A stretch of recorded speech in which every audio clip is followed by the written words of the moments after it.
Hello, everybody. It's Jen. This is an overview on some different ways to squat that aren't back squats. There's nothing wrong with back squatting.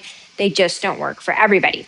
And in my most recent blog, I discussed the fact that the back squat was actually invented, if you will, by a man who did it without a squat rack and came into it from the bottom position.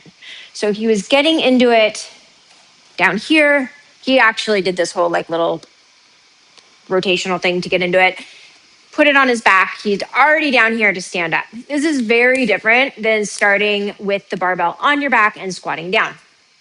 That's because setup dictates everything. It sets up how you feel pressure, what you do with that pressure, and how you move. I have a sandbag and a barbell that's unloaded to demonstrate some of these other ways you can squat that don't involve back squatting. Again, nothing wrong with back squatting. I'm just offering alternatives. I'm going to stay with this idea of getting into the squat from the bottom position. And again, that's because if you do that, you're going to very readily be able to use everything in your feet, your legs, your torso, all of it to stand back up. Your brain's smart. It feels the pressure in that down position and it pushes up against it. So with the barbell, one of my most favorite ways to squat is a Zercher squat. And the way I like to get into it is I squat down, I take it on my thighs, I take my elbows underneath, and then I stand up. And then I just go back down. Bop. Then to come out of it, I squat down, it comes on my thighs, I take one hand, the other, lower it down. It's actually a little bit easier when there's a little bit of weight on the end.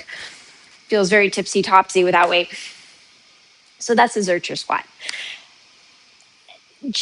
There's lots of ways to get into the Zercher squat. For the purposes of this, talking about it from that perspective. Something I did not discuss was the feet. So if I think about sprawling the balls of my feet and then really setting my ankles once I get underneath the bar. So I get underneath the bar, I sprawl the balls of my feet, I set my ankles, and I stand up.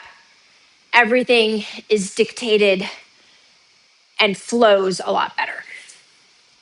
Set that down. All right, so that's one option. You can always front squat as well.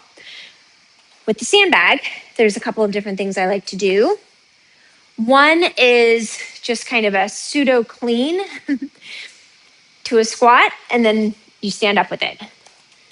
So if I come behind my sandbag and I think about, again, getting that sprawl of the balls of the feet, not the toes, the balls of the feet, they're different. I come down, I pick this up, I come underneath it. Still kind of a Zercher position, right? Because I'm holding it right at my chest, and I come back down. That feels, to me, really good and is very effective. You can also take this on one shoulder. Same principle.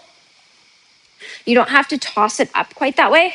You could just squat down. Again, balls of the feet, bump. I'm gonna take this, I'm gonna wrap my arms around it. I'm gonna take it on one shoulder. I'm gonna stand up. So just some options as alternatives to a back squat.